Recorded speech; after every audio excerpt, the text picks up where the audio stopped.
बात करेंगे digestive system.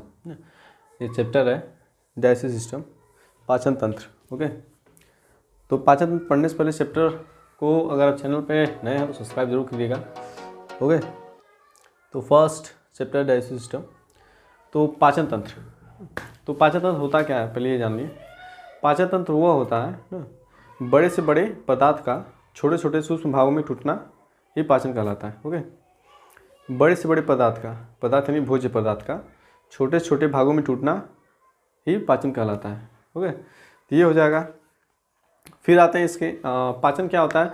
इसको डाइजेशन होता है कि हमारे जब हम भोज्य पदार्थ को लेते हैं मुंह में, तो 4 से 5% ही पाचन का क्रिया हो जाती है। 4 से 5% पाचन की क्रियाएँ हो जाती हैं। ओके, फिर पाचन क्रिया होता कहाँ है ना, तो एक पाचन क्रिया जिसमें होती है वो दिखाया जाएगा। ओके, तो इसमें बताया जाता है इसमें जो फिगर बना होता है ना, फिगर, तो इस जैसे कि है कि अमाशय ना, बड़ी आंत, छोटी आंत ना, पैंक्रियाज ना, तो पढ़ेंगे आज ना। देखिए, तो पहले हमारा है स्मॉल इंटेस्टाइन ना, ये छोटी आंत जो है स्मॉल इंटेस्टाइन, इसकी लंबाई लगभग होती है, स्मॉल इंटेस्टाइन की लंबाई लगभग होती है 7.6 ना, 7.5 भी होता है, 7.65 बोला जाता है ना, यानी 7.5 मीटर। लार्जेस्ट इंटेस्टाइन यानी बड़ी आंत की लंबाई जो होती है 1.5 या 1.5 मीटर, यानी करीबन 1.5 मीटर होती है, जो कि 1.5 मीटर ना कह सकते हैं। इसी के नीचे एक एनस होता है और रेक्टम होता है ना। तो एनस जो होता है वो लैट्रिन करने का रास्ता होता है, एनस ना, एनस होता है। और जो रेक्टम्स होता है ना, रेक्टम्स यानी मलाशय। ओके, रेक्टम्स यानी मलाशय, जहाँ लैट्रिन इकट्ठा, जहाँ भोज अपशिष्ट पदार्थ जो होते हैं वहाँ इकट्ठा रहते हैं, फिर एनस के द्वार से निकल जाते हैं। ओके, एनस के द्वार से निकलते हैं। फिर आता है यकृत। यकृत जो होता है, यकृत शरीर की सबसे बड़ी ग्रंथि का नाम होता है यकृत। ओके, अगर ये क्वेश्चन आपसे पूछा जाए कि शरीर की सबसे बड़ी ग्रंथि का नाम बताइए, तो आप बताएंगे यकृत। यकृत जो है कि पूरी बॉडी की सबसे बड़ी ग्रंथि का नाम होता है यकृत। ओके, यकृत पूरी बॉडी का नाम होता है। और फिर अमाशय, स्टोमच ना, स्टोमच में HCl पाया जाता है ना, जो हाइड्रोक्लोरिक अम्ल होता है, जो हमारे भोज्य पदार्थों को बहुत ही खतरनाक तरीके से तोड़ देता है ना। HCl की पावर इतनी होती है कि आप अगर उस HCl में ब्लेड भी डाल देना तो ब्लेड पिघल जाएगा। तो इस टाइप की उस लेयर को बनाया जाता है, मतलब होता है हम लोग के शरीर में कि उस लेयर को फाड़ नहीं पाती है ना HCl, तो वो लेयर को उस लेयर को फाड़ नहीं पाती है। तो HCl की पावर बता रहा हूँ। तो HCl इतनी बहुत ही खतरनाक होता है, वो HCl अगर गिर जाए सही पे तो छेद कर दे, लेकिन फिर भी हमारे अमाशय में रहता है ना, उसकी प्रोटेक्शन के लिए। ओके, तो अब आगे बढ़ते हैं।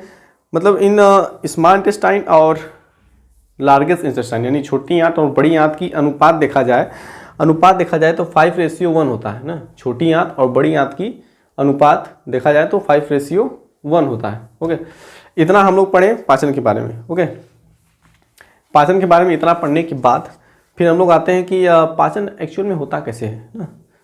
ये क्वेश्चन तो उठता होगा, एक्चुअल में पाचन होता कैसे है ना। तो जैसे कि फॉर एग्जांपल मैं एग्जांपल के थ्रू समझाऊंगा।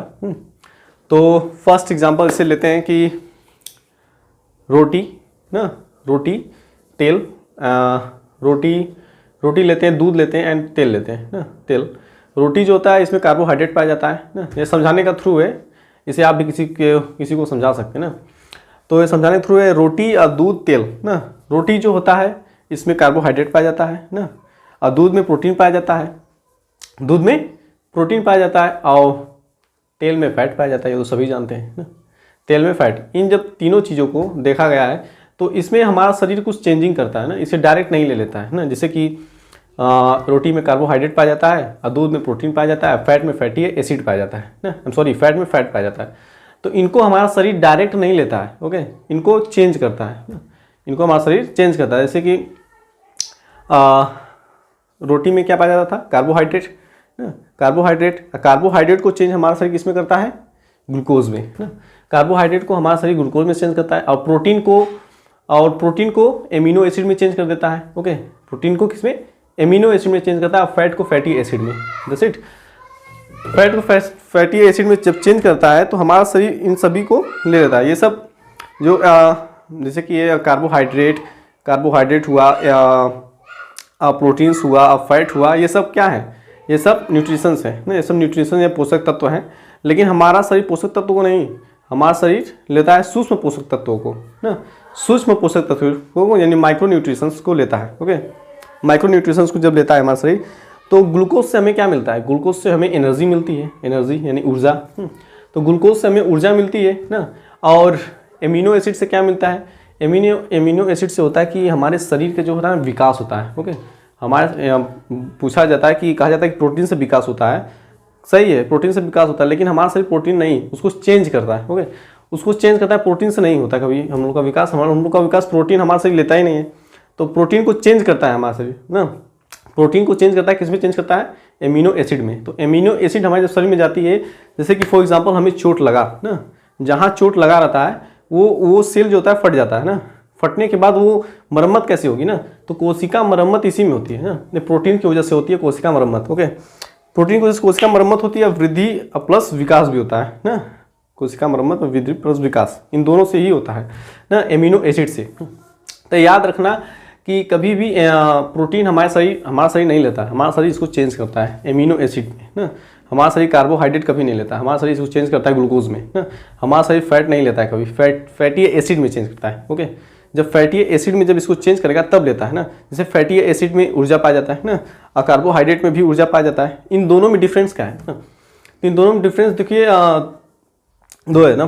पहला है कि हमारा शरीर जो ये वाला जो जैसे कि रोटी हम खाएं हमें कार्बोहाइड्रेट मिला। ओके, और जो फैट है, फैट क्या है, फैट एक्चुअल में जो पेट निकला रहता है उसे जो लेयर जो बन जाती है ना मोटी सी परत, तो वो जो फैट है ना, फैट जो है तो उसमें जो फैट रहा होता है ना वो आपके मतलब जैसे कि आप भोजन नहीं खाएं कुछ ना, तो उस फैट से आपको उस भोजन मिलेगा ना, उस फैट से आपको एनर्जी मिलेगी, ऊर्जा मिलेगा आपसे। और जो आप खाए रहेंगे, जैसे रोटी आप खाए रहेंगे तो इसमें ग्लूकोज है, ग्लूकोज मिला रहता है, तो ग्लूकोज ऊर्जा देता है आपको। तो ये ऊर्जा खत्म हो जाएगी तो तब ये पेट वाला ऊर्जा आपके पास रहेगा।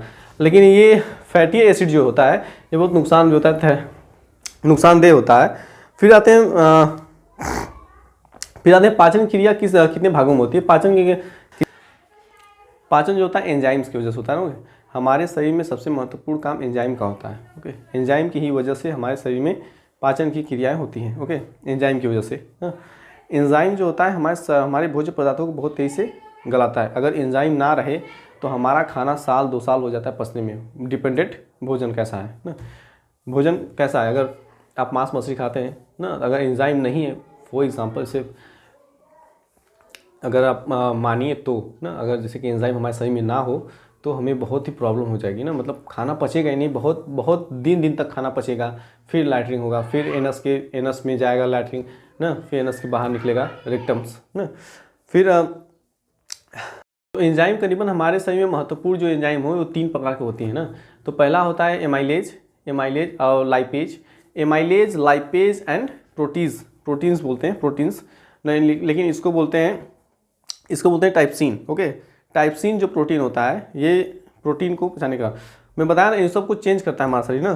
तो जैसे कि एमाइलेज जो एंजाइम है ये हमारे एमाइलेज जो एंजाइम है ये कार्बोहाइड्रेट को ना, कार्बोहाइड्रेट को अभी पीछे बताया हूँ। कार्बोहाइड्रेट क्या होता है, रोटी ना, तो रोटी को हमारा शरीर ग्लूकोज होता है, ग्लूकोज या कार्बोहाइड्रेट को वो एक्चुअली में चेंज करता है। ये कौन सा एंजाइम चेंज करता है, एमाइलेज एंजाइम ना।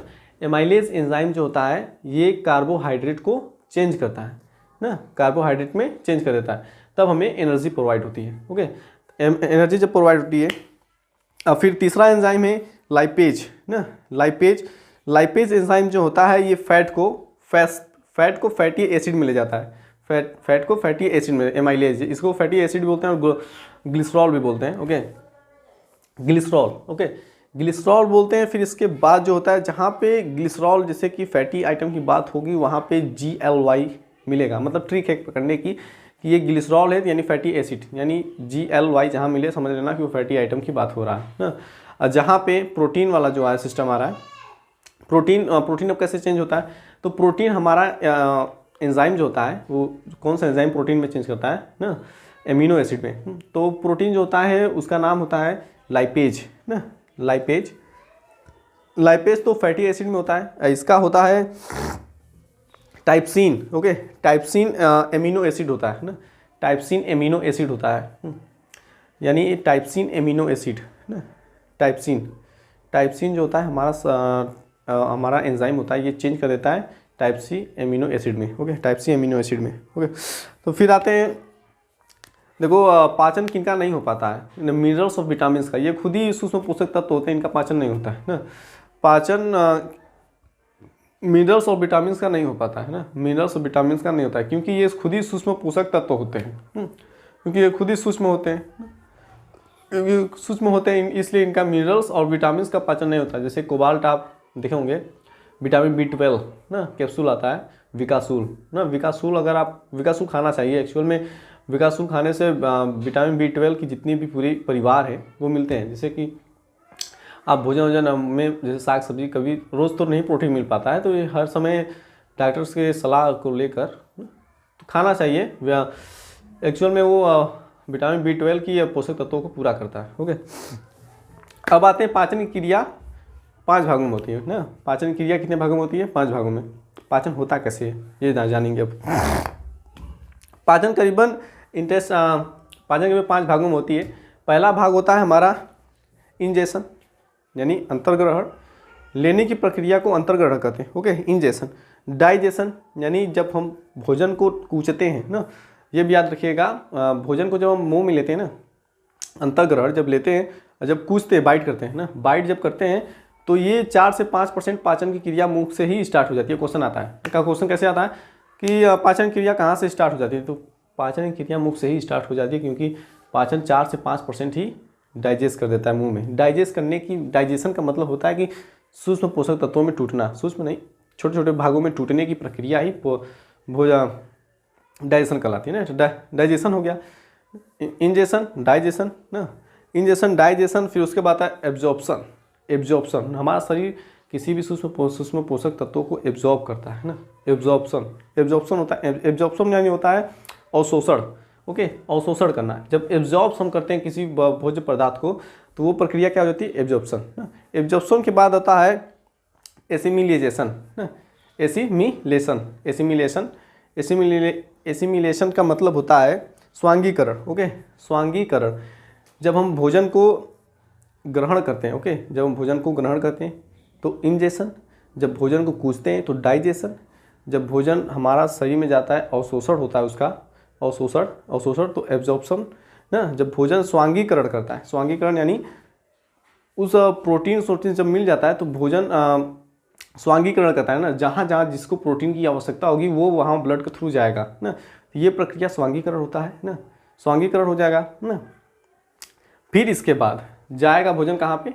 अपशिष्ट पदार्थ जो बचेगा, जो पूरी प्रक्रिया हो जाएगी, जो अपशिष्ट पदार्थ बचेगा तो वो इंजेशन ना, इंजेशन में जाएगा, यानी इंजेशन में बहिष्कारक ना। फिर अपशिष्ट पदार्थ जितने होते हैं सब बाहर निकल जाते हैं। ओके, तो इंजेशन यानी बाहर निकलने की प्रक्रिया को इंजेशन कहते हैं। ओके, तो जानते हैं पहला था इंजेशन, यानी भोजन ग्रहण करने की प्रक्रिया, मुख में भोजन लिया तो इंजेशन। ओके, छोटे छोटे सूक्ष्म पोषक, छोटे छोटे भागों में टूटने की प्रक्रिया क्या हो गया? डाइजेशन। एंड सूक्ष्म पोषक तत्वों का शरीर में लगना, सूक्ष्म पोषक तत्वों का शरीर में लगना अवशोषण। ओके, शरीर में लगना अवशोषण। और पोषक तत्वों का उपयोग में होना ना, पोषक तत्वों का उपयोग में होला स्वांगीकरण, यानी पोषक तत्वों का जो उपयोग हो रहा है ना, पोषक तत्वों का क्या हो रहा है? उपयोग। पोषक तत्वों का जब उपयोग हो रहा है तो स्वांगीकरण होला ना, एसिमिलेशन होता है। और इंजेशन की प्रक्रिया क्या होती है? जब जितने सब पूरा काम हो जाता है, जितने सब अपशिष्ट पदार्थ बचते हैं, अपशिष्ट यानी बेकार पदार्थ, जब बेकार पदार्थ बचते हैं तो हमारे शरीर के क्या होते हैं? बाहर चले जाते हैं। तो बाहर, आप जानते हैं कहाँ बाहर जाते हैं। तो इतना प्रक्रिया था पूरा, ये कैसे भोजन पचता है ना। तो फिर उसके बाद आप जानते हैं ना, उसके बाद क्या होता है? आहार नाल, एलिमेंट्री कैनाल, यानी मुख गुहा से लेकर के गुदा मांस का रास्ता जो होता है, मुख गुहा से लेकर के गुदा मांस का रास्ता जो होता है वो एलिमेंट्री कैनाल कहलाता है, यानी आहार नाल कहलाता है। ओके, इसकी कुल लंबाई करीबन 8 से 9 मीटर होती है, 8 से 9 मीटर इसकी लंबाई होती है, एलिमेंट्री कैनाल ना। 8 से 9 मीटर लंबाई इसकी होती है। ना, 8 से 10 मीटर लंबाई होती है। ये करीबन कुंडलीय होते हैं, मतलब ये जो होते हैं ये खोखला होता है, खोखला वह अत्यधिक जो होता है ये खोखला और अत्यधिक कुंडलित होता है, यानी लपटा फपटा हुआ इसी में होता है ना। स्मॉल इंटेस्टाइन जानते हैं कैसा होता है, एकदम लपटा फपटा ना, तो स्मॉल इंटेस्टाइन में होता है, कुंडलित होता है। ओके, यह कई ग्रंथियों एवं अंगों से मिलकर बना होता है। ये जो है एलिमेंट्री कैनाल जो होता है कई ग्रंथियों से मिलकर बना होता है। ओके, कई ग्रंथियों से मिलकर बना होता है, जिसे हम क्या कहते हैं, गैस्ट्रो इंटेस्टाइनल ट्रैक भी कहते हैं। ओके, गैस्ट्रो इंटेस्टाइनल ट्रैक कहते हैं, जिसे जीआई से भी कहा जाता है, शॉर्ट में लिखा जाता है GI, gastro intestinal tract, gastro intestinal tract भी कहते हैं। यह अग्रमुखी भागों से मिलकर बना होता है। ओके, यह क्या होता है, अग्रमुखी भागों से मिलकर बना होता है। कौन कौन से भाग देखते हैं हम। मुख गुहिका यानी होता है ब्यूकल कैविटी। ओके, मुख गुहिका यानी होता है ब्यूकल कैविटी एंड ग्रास नली। ओके, ग्रास नली यानी ओसोफोगस ग्रास नली जो होती है, ग्रास नली ना, ये ओसोफोगस से मिलकर बनाता है। ओके, ओसोफोगस, इसकी लंबाई करीबन 25 सेंटीमीटर होती है, सेंटीमीटर लंबी होती है। और फिर लास्ट में आता है हमारा अमाशय। अमाशय आप जानते हैं, अमाशय में HCl होता है जो भोजन को पचाता है, रिलीज करता है HCl ना, HCl जब रिलीज करता है तो भोजन को पचाता है। ओके, और लास्ट में आता है आंत यानी इंटेस्टाइन भी बोलते हैं, इंटेस्टाइन ना, लास्ट इंटेस्टाइन होता है। इन चारों को ले करके हमारा क्या बनता है, आहार नाल। ओके, इन चारों को मिला देने पर हमारा आहार नाल एक परफेक्टली बनता है। ओके, आंत को 2 भागों में बांटा गया है, एक स्मॉल इंटेस्टाइन, एक लार्जेस्ट इंटेस्टाइन, यानी छोटी आंत और बड़ी आंत। बड़ी आंत को बांटा गया है स्मॉल इंटेस्टाइन और लार्जेस्ट इंटेस्टाइन। मुख गुहा यानी पाचन की प्रक्रिया जो होती है मुख से ही होने चालू हो जाती है, यानी पाचन की प्रक्रिया जो होती है, यानी अभी बताया हूँ कि पाचन की प्रक्रिया जो होती है मुख से 4 से 5% पाचन की प्रक्रिया मुख में ही हो जाती है। ओके, 4 से 5% पाचन की प्रक्रिया ही हो है। चबाने में सबसे ज़्यादा महत्वपूर्ण क्या करता है हमारा, ये क्वेश्चन आएगा कि पाचन में सबसे ज़्यादा महत्वपूर्ण जो होता है, चबाने की प्रक्रिया में सबसे महत्वपूर्ण कार्य कौन होता है, एक हमारा दांत करता है और एक हमारा जीभ ना। दांत और जीभ की ही वजह से हम बाइट कर पाते हैं, कूच पाते हैं। 4 से 5% जो डाइजेशन होता है, अगर जीभ ना रहे और जीभ हमारे दांतों के बीच में भोजन को ले जाता है तो हम बाइट करते हैं। ओके, कूचते हैं। अगर जीभ ना रहे तो भोजन ना हो पाए। ओके, तो फिर उसके बाद आते हैं स्तनियों में जीभ सबसे विकसित होता है। स्तनियाँ जो होती हैं, स्तनीय गोरु भैंस ना, इन सब में जीभ जो होता है थोड़ा सा विकसित होता है। जैसे गाय का जीभ बहुत बड़ा होता है ना, गाय का जीभ थोड़ा सा बड़ा होता है, और कुत्ता का जीभ ना, इन सब में जो होता है जीभ थोड़ा सा ज़्यादा विकसित होता है। ओके, थोड़ा सा ज़्यादा विकसित होता है। जीभ का कार्य आप जानते हैं, जीभ का कार्य क्या क्या है ना। जीभ का कार्य जो होता है भोजन को, पहला बात, यह भोजन को लार में मिलाने का बहुत महत्वपूर्ण कार्य करता है। ओके, भोजन को जब तक आप लार में नहीं मिलाएंगे ना तब तक एसोफेगस यानी कैनाल में ना, एलिमेंट्री कैनाल में नहीं सरक पाएगा। तो भोजन को लार में मिलाने का काम करता है। ओके, जो आपको हिचकी उचकी आती है ना, तो कोई याद वाद नहीं करता है, पहली कंडीशन ना। तो हिचकी आने की सबसे बड़ी गलती की आप है ना, हिचकी अगर आ रही है तो आप पानी पीजिए, लार बनना तुरंत शरीर में स्टार्ट हो जाएगा। ओके, लार जब नहीं बनती तब हिचकी आती है ना। खाना जब शरीर के जब गले में ही रह जाता है ना, एलिमेंट्री कैनाल में ही रह जाता है, तो आपको हिचकी आने लगती है। ओके, कोई याद बात करता है फालतू बकवास है ना। जीभ की पूरी सतह जो होती है खुरदरी होती है। जीभ की पूरी जो सतह होती है वो खुरदरी होती है। इसमें करीबन 9500 स्वाद कलिकाएँ पाई जाती हैं। ये जो खुरदरी सतह होती है जीभ की, इसमें करीबन 9500 स्वाद कलिकाएँ पाई जाती हैं, जिनमें से 2 प्रकार की ग्रंथियों को जाना जाता है। करीबन जीभ की जो स्वाद कलिकाएँ होती हैं ना, ये 9500 होती हैं। ओके, और जिनमें से 2 प्रकार की ग्रंथियों को होता है। जीभ में 2 प्रकार की ग्रंथियाँ होती हैं। ओके, जीभ में 2 प्रकार की ग्रंथियाँ होती हैं। पहला होता है सिरमी ग्लैंड एंड सेरेस्मी ग्लैंड ना, जिसको इंग्लिश में बोलते हैं serous gland and mucous gland. Serous gland and mucous gland में क्या होता है जानते हैं। मुख में लगभग 600 लार ग्रंथियाँ होती हैं। लार ग्रंथियाँ होती हैं मुख में, लगभग 600 लार ग्रंथियाँ होती हैं। ओके, जिनमें से लगभग 3 जोड़ी प्रमुख लार ग्रंथियाँ होती हैं। ओके, पहला होता है पैरोटिड ग्रंथि, सबलिंगुअल ग्रंथि ना, सबमेंडिबल ग्रंथि। पैरोटिड ग्रंथि जो होती है शरीर की सबसे बड़ी ग्रंथि मानी जाती है। सबसे बड़ी ग्रंथि पैरोटिड ग्रंथि होती है। पैरोटिड ग्रंथि यहाँ की होती है, इस साइड होती है पैरोटिड ग्रंथि ना। शरीर की सबसे बड़ी ग्रंथि तो यकृत है, लीवर। ओके, तो पैरोटिड ग्रंथि जो होती है कभी कभी सूज जाती है। ओके, पैरोटिड ग्रंथि देखते हो कभी कभी सूज जाती है, जो गालसुआ नामक रोग हो जाता है, इसे मम्स बोलते हैं ना। तो किसकी वजह से होती है आपको पता है? गालसुआ नामक रोग जो होता है इधर पे हो जाता है, गाल फूल जाता है। ओके, तो पैरोटिड ग्रंथि होती है। ओके, पैरोटिड ग्रंथि की वजह से होती है, जिन वजह है वायरस ना, वायरस की वजह से हो जाती है। वायरस जब चला जाता है तो ये पैरोटिड ग्रंथि सूख कर फूल जाती है। ओके, जब सूख कर फूल जाती है तो ये गलसुआ नामक रोग हो जाता है। ओके, गलसुआ नामक रोग। तो गलसुआ नामक रोग आपको पता चलना चाहिए कैसे होता है। गलसुआ नामक रोग वायरस की वजह से होता है ना, वायरस की वजह से होता है। तो फर्स्ट है, मनुष्य के मुख में समानतः दिन भर में लगभग 1.5 लीटर लार बनते हैं। 1.5 लीटर ना, 1.5 लीटर ना, 1.5 लीटर करीबन लार बनते हैं, लार बनती है। ओके, इस लार का पीएच मान करीबन होता है 6.5 से 5.6 तक ना, 6.5 से 6.5 तक ही होता है इस लार का पीएच मान जो होता है। ओके, लार का पीएच मान, इसमें लगभग 90% जो होता है जल होता है। इस लार में, लार जो सलाइवा निकलता है हम लोगों का, इस लार में करीबन 90% जल होता है। 1% जो होता है म्यूसिन। 1% में क्या क्या होता है देखिए, 1% में कुछ आयन होते हैं, कुछ एंजाइम होते हैं और म्यूसिन होते हैं। म्यूसिन टॉपिक याद रखिएगा, म्यूसिन के बारे में बताऊंगा। म्यूसिन जो होता है, म्यूसिन की वजह से होता है। ओके, म्यूसिन जो होता है ना, ये एक सलाइवा, मतलब हम लोग की इच्छा पर कंट्रोलिंग नहीं हो पाता। जैसे कि फॉर एग्जांपल गुलाब जामुन आपको पसंद हो तो उसको देखकर मुंह में पानी आने की जो प्रक्रिया होती है म्यूसिन की वजह से होती है ना। म्यूसिन की वजह से वो लार बहुत तेज़ी से बहने लगते हैं, मतलब पानी आता है मुंह में, तो ये म्यूसिन की वजह से। ओके, म्यूसिन की वजह से। और हिचकी जो आती है ना, ऐसे बात तुरंत पानी पी लीजिए, हिचकी उसकी बंद हो जाएगी, कोई याद बात नहीं करता है आपको ना। ठीक है, म्यूसिन की वजह से लार में, म्यूसिन की वजह से भी लार में जो होता है ना चिपचिपाहटपन होता है ना। म्यूसिन की वजह से लार में चिपचिपाहटपन होता है, जो चिप चिप करता है लार, लासे टाइप का, तो ये म्यूसिन की वजह से होता है ना।